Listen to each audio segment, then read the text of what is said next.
السلام علیکم میرے پیارے ساتھیوں، آج کی کہانی آپ کے دل و دماغ کو جھنجھوڑ کر رکھ دے گی۔ ایک بھائی جس کی شادی طے ہو گئی اس کی بہن سے، ایسا کیسے ہو سکتا ہے؟ آئیے مل کر یہ سچی کہانی سنتے ہیں مکمل۔ اس سے پہلے ہمارے چینل سیدہ وائس کو سبسکرائب ضرور کریں اور اس کے ساتھ ہی بیل کو ضرور دبائیے۔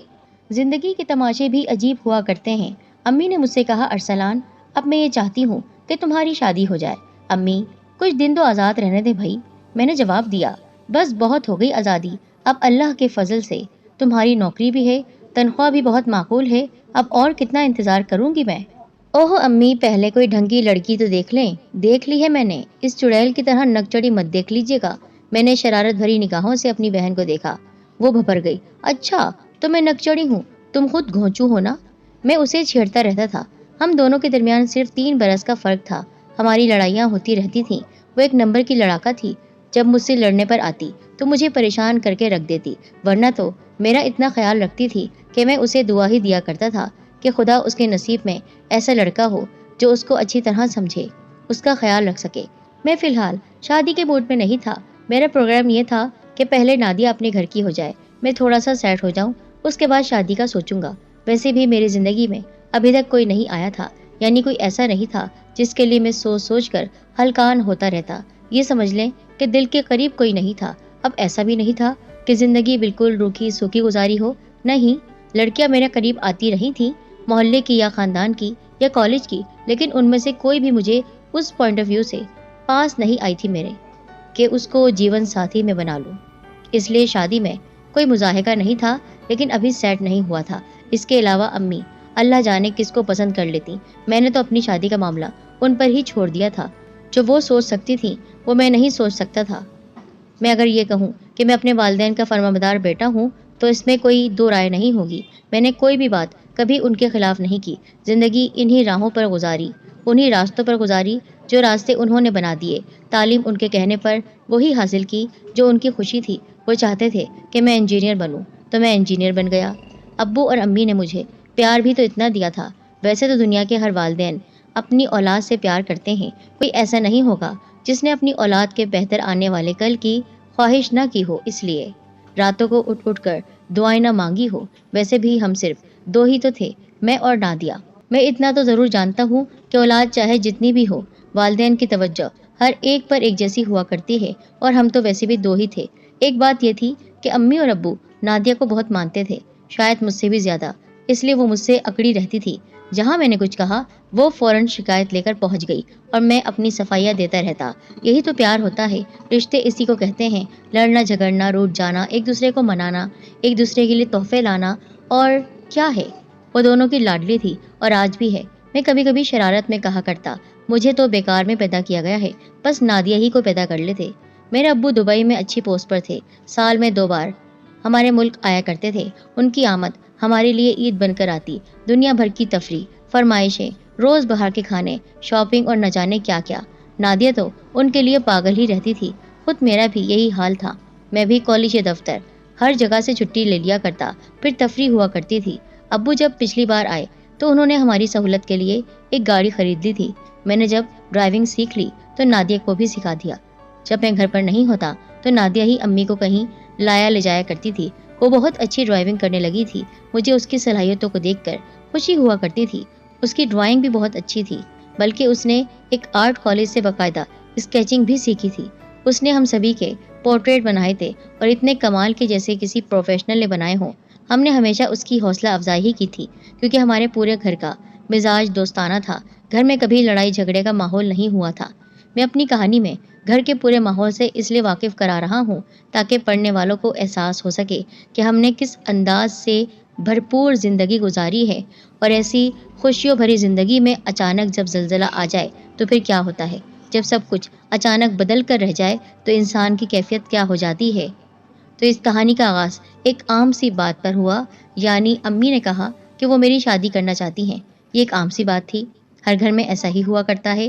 والدین کی سب سے بڑی خواہش یہی ہوتی ہے کہ بیٹا جب نوکری کرنے لگے اور اس کی کوئی سمت متعین ہو جائے، یعنی اس کی منزل اس کو مل جائے، تو اس کی شادی کر دی جاتی ہے۔ لیکن اصل کہانی کا آغاز اس وقت ہوا جب میں نے شادی کی حامی بھر لی۔ امی نے جب ایک بار اور یہ بات کی تو میں نے کہا چلیں ٹھیک ہے، میں شادی کرنے کو تیار ہوں، لیکن میری ایک شرط ہے۔ وہ کیا؟ میں پہلے اس لڑکی کو دیکھوں گا، اس سے باتیں کروں گا، یہ دیکھوں گا کہ وہ میرے مزاج کے مطابق ہے بھی یا نہیں۔ تم اس لڑکی کو دیکھ بھی چکے ہو اور اس سے باتیں بھی کر چکے ہو، امی نے مجھے بتایا۔ کیا مطلب؟ میں نے کہا نا کہ تم اس لڑکی کو بہت اچھی طرح جانتے ہو۔ امی کی یہ بات سن کر میں سوچنے بیٹھ گیا اور اب اپنے ذہن کو خاندان کی لڑکیوں کی طرف دوڑانا شروع کر دیا۔ کون ہو سکتی تھی؟ بڑی خالہ کی لڑکی انیسا، چھوٹی خالہ کی لڑکی فریحہ، پھپھی کی بھی 2 لڑکیاں تھیں، ان میں سے کوئی ایک ہو سکتی تھی۔ جب میں نے یک کے بعد دیگرے ان لڑکیوں کے نام بتائے تو امی انکار کرتی چلی گئی۔ انہیں ان میں سے کوئی نہیں چاہیے تھی، انہوں نے کہا۔ تو پھر آپ ہی بتا دیں، میں نے کہا۔ اس لڑکی کا نام نادیہ ہے۔ نادیہ؟ میں نے حیران ہو کر امی کی طرف دیکھا۔ یہ آپ کیا کہہ رہی ہیں امی؟ کون نادیہ؟ میرا خیال ہے کہ تم صرف ایک ہی نادیہ کو جانتے ہو، میں اسی کی بات کر رہی ہوں۔ کیا کہہ رہی ہیں آپ؟ ہاں بیٹا، امی نے ایک گہری سانس لی۔ نادیہ تمہاری بہن نہیں ہے۔ یہ ایسا انکشاف تھا جس نے مجھے چکرا کر رکھ دیا۔ یہ کیسے ممکن تھا؟ اتنی بڑی بات آج تک مجھے معلوم کیوں نہیں ہوئی؟ یہ کیسی بات ہے جو آج تک مجھے معلوم نہیں ہو سکی؟ امی یوں ہی نہیں کہہ رہی تھی، کچھ نہ کچھ ضرور ہوگی بات، یہی میں سوچ رہا تھا۔ نادیہ میری بہن نہیں ہے؟ لیکن کیسے؟ وہ تو میرے ساتھ تھی۔ اگر یہ سچ تھا تو کسی نے اب تک بتایا کیوں نہیں؟ کوئی تو بتا دیتا، خاندان میں اتنے لوگ تھے، کسی کو تو معلوم ہوگا، خالائیں، پھپھیاں، کوئی تو اشارے دے دیتا، کوئی تو مجھے کبھی سچ بول جاتا، لیکن سب خاموش تھے، آخر کیوں؟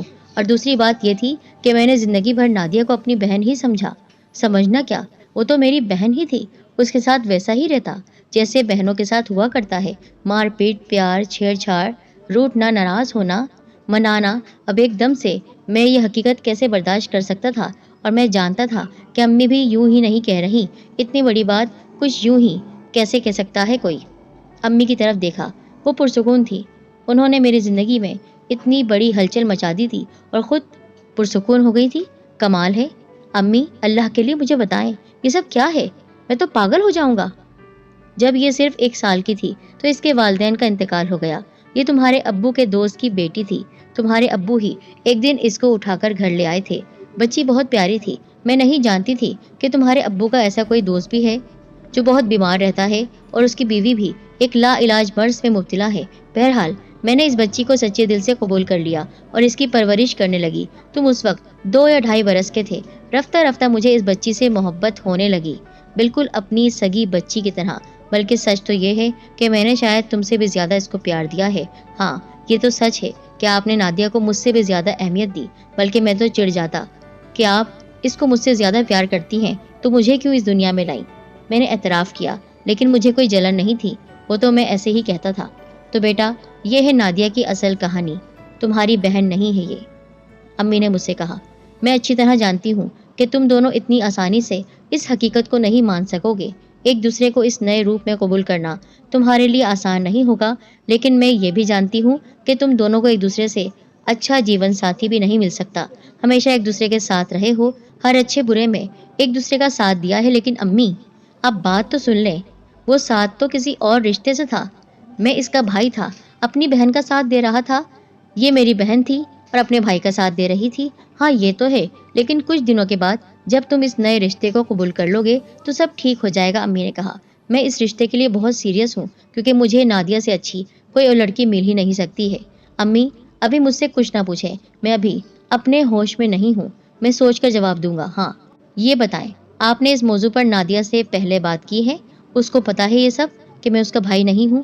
ابھی نہیں، میں نے سوچا کہ پہلے تمہارا جواب لے لوں، اس کے بعد اس سے بات کروں گی۔ اس کے بعد سے میری ذہنی کیفیت بدل کر رہ گئی، سب کچھ وہی تھا، نادیہ بھی وہی تھی، میں بھی وہی تھا، ہم میں کوئی ظاہری تبدیلی نہیں آئی تھی۔ ایسا نہیں ہوا تھا کہ اس کے خد و خال بدل گئے تھے یا میرے سینگ نکل آئے تھے، ایسا کچھ بھی نہیں ہوا تھا۔ اس کے باوجود سب کچھ اچانک بدل گیا تھا۔ اب میں اس کو دیکھتا تو عجیب سا احساس ہوتا، دراصل ذہنی تبدیلی ہی سب کچھ ہوا کرتی ہے، ورنہ انسان تو وہی ہوا کرتا ہے۔ اب جب وہ میرے سامنے آتی تو میں اس سے کترانے لگا، میں اس کے پاس سے ہٹ جاتا۔ امی نے ابھی اسے کچھ نہیں بتایا تھا، انہیں میرے جواب کا انتظار تھا۔ ایک دن نادیہ نے پیچھے سے آ کر میرا کالر پکڑ لیا۔ ایک گھونچو، کیا ہو گیا ہے تمہیں؟ کچھ نہیں، میں گڑبڑا کر بولا۔ پھر مجھ سے کیوں چھپے چھپے پھرتے ہو؟ بھول جاؤ یار، تم نے اس دن جو مجھ سے ادھار لے لیے تھے وہ میں نہیں مانگوں گی۔ اس کی بات سن کر ہنس پڑا میں۔ अब हम में बेतकल्लुफी भी कुछ इसी तरह की थी कि वो मेरे सामने आकर खड़ी हो गई। अम्मी ने अभी उससे बात नहीं की थी, वरना वो खुद मुझसे शर्माई फिरती। बताओ ना, मुझसे क्यों कतरा रहे हो? उसने दोबारा पूछा। तुम ऐसा करो, अम्मी से पूछ लो, मैंने कहा। क्या मतलब? शर्मा तुम रहे हो और पूछूं अम्मी से? हाँ, वही सही जवाब देंगी। उसने शायद उसी दिन अम्मी से पूछ लिया। उसके बाद जो कुछ हुआ उसकी तफसील बतानी आसान नहीं है। उस पर एक कयामत टूट पड़ी थी। कयामत तो मेरे लिए भी थी, लेकिन उसका मामला बहुत पेचीदा था। मुझे मालूम था कि मेरे वालिदैन कौन थे। उस बेचारी को तो ये भी मालूम नहीं था कि उसके माँ बाप कौन हैं। उसने जिसको अपनी माँ समझा था वो उसकी माँ नहीं थी, और जो उसका बाप था वो उसका बाप नहीं था, और जो उसका भाई था वो कुछ और होने जा रहा था, यानी शौहर। भाई से शादी होने जा रही थी। उसका दिलो दिमाग इस तब्दीली को कैसे बर्दाश्त कर सकता था? वो तो पागल होने वाली हो गई।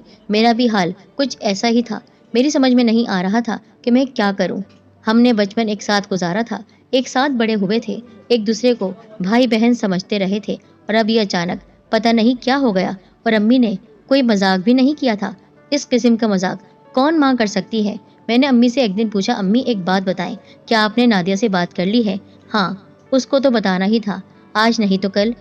उसी का मामला है, उसको नहीं पता चलेगा तो किसको पता चलेगा? उसका क्या हाल था, क्या रद्द अमल था, क्या कहा उसने? जो कुछ भी था वो तो होना ही था। अम्मी ने बताया। वो सकते में रह गई थी, फिर इतना रोई कि मैं बता नहीं सकती, क्योंकि उसके ख्याल में वो इस घर के लिए अब अचानक गैर हो गई है। फिर मैंने उसे दिलासा दिया, उसे समझाया, पागल मत बनो, तुम गैर नहीं हो बल्कि हमारी जान हो। इसीलिए तो तुम्हें इस घर की बहू बना रहे हैं, ताकि तुम हमेशा हमारी निगाहों के सामने रहो। तुम हमारे लिए सब कुछ हो, पहले की तरह, बल्कि अब तो और बहुत कुछ हो जाओगी। तब जाकर वो बड़ी मुश्किलों से चुप हुई थी। मुझे तो उसके सामने जाते हुए भी झिझक हो रही थी। मैंने कहा, देखो बेटा, कभी ना कभी इस हकीकत को तो मानना ही होगा। फर्ज करो अगर तुमने उससे शादी नहीं भी की, फिर भी तो ये सच्चाई सामने रहेगी। एक दिन नादिया खुद मेरे कमरे में आ गई। कितना फर्क हो गया था। वो कितने दिनों के बाद आई थी। पहले तो वो बेधड़क घुस आया करती थी। अगर मैं सो रहा हूँ तो तकिए मार मार कर उठा दिया करती, और मैं उसको बुरा भला कहता हुआ बिस्तर से उठ जाता, और वो गला फाड़ फाड़ कर चिल्लाती, उठो बुद्धू, उठो पागल। अब जो वो आई तो बिल्कुल गैरों की तरह एक तरफ आकर खड़ी हो गई, बिल्कुल खामोश। मैं खुद उसके पास चला गया। नादिया, अब तो तुम्हें पता चल गया ना कि मैं क्यों तुमसे कतराने लगा हूँ, क्यों तुमसे दूर होने लगा हूँ? हाँ, समझ गई हूँ, वो धीरे से बोली। नादिया, अब हमारे सामने दो रास्ते हैं। एक तो ये कि हम इस तल्ख और कड़वी लेकिन हैरत अंगेज हकीकत को तस्लीम कर लें, और दूसरा रास्ता ये है कि इनकार कर दें। लेकिन प्रॉब्लम यह है कि इनकार की सूरत में भी बात नहीं बनेगी। अब सब कुछ तुम पर डिपेंड करता है। तुम क्या कहती हो? क्या तुम इस मसले पर गौर कर चुकी हो? गौर ही तो करती रही हूँ रात भर, उसने कहा, और इस नतीजे पर पहुंची हूँ कि अब कोई चारा नहीं है, हमारे पास कोई दूसरा ऑप्शन नहीं है। हमें सच्चाई का सामना करना होगा, हमें सच्चाई को कबूल कर लेना चाहिए। अब यही अक्लमंदी है नादिया, लेकिन मेरी एक शर्त है। वो क्या? मैं तुम्हारा रिवायती बीवी की तरह एहतराम नहीं करूंगी, उसने कहा। तुमसे लड़ती झगड़ती रहूंगी, और जिस तरह तुम्हें घोंचू कहती चली आई हूँ इसी तरह कहती रहूंगी। चलो मंजूर है, लेकिन मैं भी तुम्हें चुड़ैल कहता रहूंगा। वो मुस्कुरा दी। उसकी ये मुस्कुराहट मुझे पहली बार बहुत मुख्तलिफ लगी थी। पहले की मुस्कुराहट और उसमें आसमान ज़मीन का फ़र्क था। उसकी मुस्कुराहट में वो मोहब्बत शामिल थी जो एक मर्द एक औरत के दरमियान हुआ करती है। ये मुस्कुराहट हमारे नए रिश्ते की इब्तिदा थी। अम्मी को भी ये महसूस हुआ कि हमने समझौता कर लिया है, तो उनकी खुशी की कोई इंतहा ना रही। अब मैं नादिया को लेकर आउटिंग के लिए जाने लगा, क्योंकि अब वो बहन से महबूबा जो बन गई थी। अब तय ये पाया कि अब्बू के आने के बाद हमारी शादी की तारीख रखी जाएगी। इंसान भी क्या होता है, किस तरह उसके जज्बात और एहसासात बदलते रहते हैं। वो किस तरह हर किस्म के हालात से समझौता कर लेता है। हमने भी समझौता कर लिया। अब हम दोनों एक दूसरे के बहन भाई नहीं, बल्कि मंगेतर और लवर्स थे। सब कुछ ही बदल गया था। उसको देखने का पॉइंट ऑफ व्यू ही कुछ और हो गया था। अब हमारे दरमियान जो बातें होती उनकी नौयत ही कुछ और होती। हम पहले जिस होटल में जाया करते थे अब भी वहीं जाते, जिस साहिली मुकाम पर मौज मस्ती करते अब भी वहीं जाते, जिस मॉल से जाकर शॉपिंग करते अब भी वहीं जाते। लेकिन कितनी तब्दीली आ गई थी। हमने एक दूसरे को सच्चे दिल और दिमाग से कबूल कर लिया था। अम्मी भी ये सब देख देख कर खुश हुआ करती। फिर एक दिन अब्बू का फ़ोन आ गया। वो वापस आ रहे थे। हम सब बहुत ही खुश थे। अम्मी ने कहा, बस तुम्हारे अब्बू के आते ही हम शादी की तारीख तय कर लेंगे, और इस शादी में कोई झंझट भी नहीं है। लड़का भी घर का है, लड़की भी घर की है, ना तो कोई आ रहा है ना तो कोई जा रहा है। ये क्या बात हुई? मैंने शरारत से बोला। लड़की आपकी है, जहेज तो देना ही होगा। अच्छा, क्या लोगे जहेज में? चलें, आपकी मजबूरियां देखकर ज्यादा तकाजा तो नहीं करूंगा, बस एक गाड़ी दे दीजिएगा। हमारे दरमियान इस किस्म की बातें हुआ करती, जमाना चाहे कुछ भी कहे, बस हमारा घर खुश था। फिर एक दिन अब्बू भी आ गए। उस दिन नादिया का चेहरा देखने के काबिल था। वो अब्बू से शर्मा भी रही थी और उनके गले भी लग रही थी पहले की तरह, और अब्बू भी उसको प्यार किए जा रहे थे। अम्मी ने उस दिन उनसे कोई बात नहीं की। उन्होंने दूसरी रात बात की होगी, इसलिए तीसरी सुबह कयामत की सुबह हो गई थी। अम्मी ने बताया कि अब्बू ने इस रिश्ते से इनकार कर दिया है। वो किसी भी कीमत पर ये शादी नहीं करना चाहते हैं। ये एक शॉकिंग न्यूज़ थी। मैं तो सकते में रह गया। आखिर क्यों? अब्बू ने इस रिश्ते से इनकार क्यों किया? शायद उनके जहन में होगा कि हम दोनों अब तक बहन भाई की जिंदगी गुजारते आए हैं।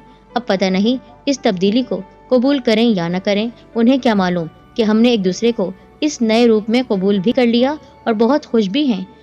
मैंने अम्मी से कहा, आप अब्बू को समझाएं तो सही कि हम एक दूसरे को इस नए रूप में पसंद करने लगे हैं। मैं उससे मोहब्बत करने लगा हूँ। अम्मी ने अब्बू से बात भी की, लेकिन अब्बू इस बात पर अड़े रहे कि वो हमारी शादी के सख्त खिलाफ हैं और किसी भी हाल में ये शादी नहीं हो सकती है, नामुमकिन है। ये एक नया मोड़ था। जब हम एक दूसरे को दिलो जान से अपना समझने लगे थे, तो उस वक्त अब्बू ने एक फसाद खड़ा कर दिया। पता नहीं क्यों वो जालिम समाज बन रहे थे। एक दिन अम्मी ने मुझसे कहा, बेटा अब सिर्फ एक रास्ता रह गया है। तुम खुद अब्बू से बात करो, उन्हें यकीन दिलाओ कि तुम क्या चाहते हो और तुम नादिया के साथ खुश रहोगे। अभी तक तो सिर्फ मैं उनसे बातें करती रही हूँ, अब तुम बात करो। मैं क्या बात करूँ? मुझे अच्छा नहीं लगेगा। सवाल अच्छा लगने या नहीं लगने का नहीं है, बल्कि ये जिंदगी का सवाल है। नादिया के लिए बहुत बड़ा मसला है। तुम जानते हो वो कैसी लड़की है। उसने जिंदगी में अगर किसी लड़के को देखा तो वो सिर्फ तुम हो, चाहे वो भाई के रूप में हो। उसके बाद अब नया रिश्ता जो सामने आया है वो भी तुम ही हो, इसलिए वो बहुत अपसेट है। तुम अब्बू से बात करो, शायद उनकी समझ में आ जाए। ठीक है, आप कहती हैं तो मैं उनसे बात कर लेता हूँ। उस दिन अब्बू अपने कमरे में अकेले थे। मैं उनके कमरे में जाकर उनके सामने बैठ गया। वो किसी सोच में डूबे हुए थे, और वो भी कुछ इस तरह के उन्हें मेरे आने की खबर ही ना हो सकी। जब कुछ देर हो गई तो मैंने उन्हें मुखातिब किया, अब्बू। वो चौंक पड़े। अरे तुम कब आए बेटा? उन्होंने पूछा। कुछ देर हुई, लेकिन आप किसी ख्याल में थे, इसलिए मैंने डिस्टर्ब नहीं किया। हाँ बेटा, वो मुस्कुराए। बहुत फीकी सी मुस्कुराहट थी। कहो, खैरियत तो है ना? अब्बू, आपसे एक ज़रूरी बात करनी है, मैंने हिम्मत करके कह दिया। हाँ कहो। अब्बू, वो नादिया और मेरा मसला है, मैंने डरते डरते कहा। बात यह है कि हम एक दूसरे को इस रूप में भी अच्छी तरह पसंद करने लगे हैं, घुल मिल गए हैं। मैं समझता हूँ कि तुम क्या कहने आए हो, लेकिन ये शादी नहीं हो सकती। अब्बू ने कहा। आखिर क्यों? मैंने पूछा। अब्बू कुछ सोचने लगे। मैं उनकी तरफ देखता रहा। जब वो बहुत देर तक खामोश रहे तो मैंने कहा, अब्बू बताएं ना क्यों? अब्बू ने मेरी तरफ ऐसे देखा जैसे कुछ कहना चाहते हो। देखो बेटा, बात यह है कि नादिया तुम्हारी बहन है। जी हाँ, मैं भी यही समझता था, लेकिन अब सच्चाई सामने आ गई है। नहीं बेटा, सच्चाई सामने नहीं आई है, अब्बू ने कहा। लेकिन ये वो सच्चाई है जिसका इल्म तुम्हारी माँ को भी नहीं है। क्या मतलब? बेटा, नादिया तुम्हारी बहन है, अब्बू धीरे से बोले। ये और बात है कि उसको तुम्हारी माँ ने जन्म नहीं दिया, लेकिन वो मेरी औलाद है। यानी मैं उसका बाप हूँ, लेकिन माँ कोई और है। वो मेरी सगी औलाद है। मैंने उसकी मरहुमा माँ से शादी की थी। उसका इल्म तुम्हारी माँ को नहीं है। ये एक तवील दास्तान है कि मैंने छुपकर शादी क्यों की, लेकिन ये हकीकत है कि नादिया की बदकिस्मती थी कि जब वो बहुत छोटी थी तो इसकी माँ का इंतकाल हो गया और मैं उसे अपने घर ले आया। मैंने तुम्हारी माँ को बताया कि ये मेरे एक दोस्त की बच्ची है, जबकि वो मेरी ही बेटी है। मैं तो पागल होकर रह गया। ये कैसा खेल था? पहले बहन, फिर महबूबा, लवर, मंगेतर, शादी होने वाली है, और अब फिर से बहन बन गई। जिस तरह रिश्ते बदल गए थे, क्या इतनी आसानी से जज्बात भी बदल सकते थे? ये हमारे साथ कैसा जुल्म था? क्या कर दिया था अब्बू ने? अब्बू, आपने तो मुझे पागल बना दिया है। मेरा लहजा तल्ख हो गया था। कितनी बड़ी गलती की है आपने। बेटे, मुझे क्या मालूम था कि तुम्हारी माँ तुम्हारे लिए नादिया का ही इंतखाब करेगी, अब्बू ने कहा। इसलिए कि मैंने उनसे ये राज छुपा कर रखा था। अब बात खुल ही गई है तो तुमको बता रहा हूँ, लेकिन ये अपनी माँ को मत बताना, वरना मेरे उनके दरमियान फासला हो जाएगा। अब्बू, अब मैं आपसे कुछ कह नहीं सकता, लेकिन ये अच्छा नहीं हुआ। ये राज तो खुल ही जाना है। खुद सोचें कैसा तमाशा हुआ है बेचारी नादिया के साथ। पहले वो खुद को आपकी और अम्मी की औलाद समझती रही, एक अरसा किसी तरह गुजार दिया, फिर उसे पता चला जवान होकर कि मैं उसका भाई नहीं हूँ, आप उसके बाप नहीं हैं और अम्मी उसकी माँ नहीं है। उसके दिल पर क्या गुजरी है उसका अंदाज़ा कोई नहीं कर सकता। फिर अम्मी ने एक दूसरे रिश्ते की पेशकश की तो उसने किसी तरह इस रिश्ते के लिए खुद को समझा लिया। अब ये पता चल रहा है कि आप उसके बाप हैं, मैं उसका भाई हूँ। एक बार फिर सब कुछ बदल कर रह गया। अब अल्लाह जाने उसका क्या होगा, कि उसको पता चलेगा कि मेरी माँ उसकी माँ नहीं है। अब एक बार फिर मैं उससे कतराने लगा। पहले भी ऐसा ही हुआ था, लेकिन इस बार नौयत बहुत शदीद थी। इस बार तो कोई गुंजाइश ही नहीं निकल सकती थी कि मैं उसको अपनाता या उससे शादी करता। वो मेरी बहन ही थी। एक बार नादिया मेरे कमरे में आई। वो पहले की तरह पूछना चाहती थी कि मैं उससे कतराने क्यों लगा हूँ, लेकिन मैंने उससे बेरुखी इख्तियार करते हुए उससे कहा वो मुझे भूल जाए, क्योंकि मैं उसको हासिल नहीं कर सकता। आखिर क्यों? वो भपर गई। क्या तमाशा बना रखा है? कौन हूँ मैं? क्या मैं इंसान नहीं हूँ? क्या मेरी अपनी कोई हैसियत नहीं है? जब चाहा बुला लिया, जब चाहा कोई तमाशा खड़ा कर दिया। नादिया मैं क्या करूँ? कैसे तुम्हें समझाऊं? तुम ये समझ लो मेरा और तुम्हारा इस अंदाज से मिलाप नामुमकिन है, हो ही नहीं सकता। आखिर क्यों? अब कौन सी नई कहानी सामने आ गई है? मैंने सोचा कि उसे बता ही दिया जाए। बहुत हो गई, वो बेचारी कब तक बेगुनाही में मारी जाती रहेगी? ये भेद तो अब खुलना ही था।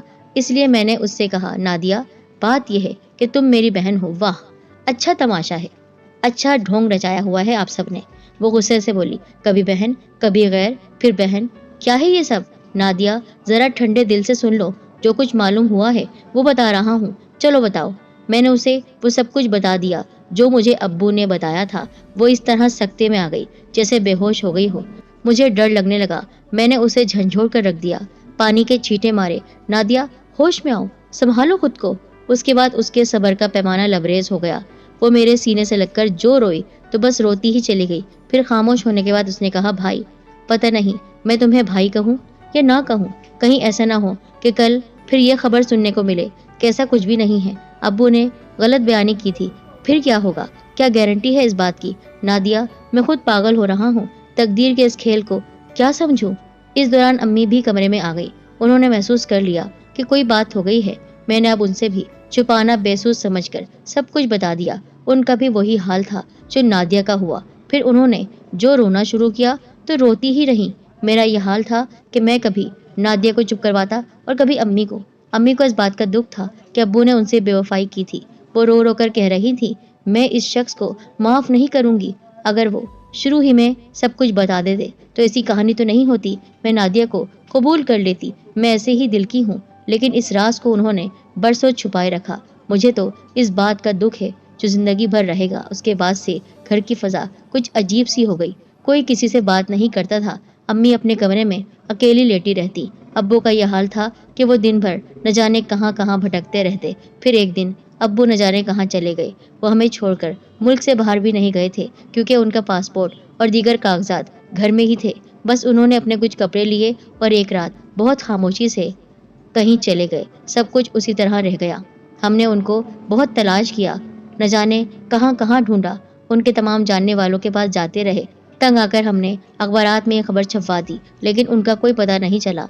मैं ये कहानी इसलिए सुना रहा हूँ कि अगर अब्बू की निगाह से ये कहानी गुजरे तो अल्लाह के लिए वापस आ जाएं। 10 साल हो गए हैं आपको गए हुए। अम्मी ने तो कब का आपको माफ़ भी कर दिया है। नादिया की भी शादी एक अच्छे लड़के से हो गई है, वो बहुत खुश है। और मैंने भी फूफी की बेटी से शादी कर ली है। हम सब इत्मीनान की ज़िंदगी गुजार रहे हैं, सिवाय अम्मी के जो आपके लिए रोती रहती हैं। इस कहानी में एक ख़ास बात जो मैं समझाना चाहता हूँ वो ये है कि अल्लाह के लिए अगर आपसे कोई गलती हो जाए तो उसे छुपाने की कोशिश ना करें, बता दें सब कुछ। ज़्यादा से ज़्यादा कुछ दिनों की नाराज़गी होगी, कम अज़ कम अजाब तो नहीं होगा जो हम सभी पर मुसल्लत है। हम आज भी अपने अब्बू को याद करते हैं कि वो वापस आ जाए, अब्बू वापस आ जाए।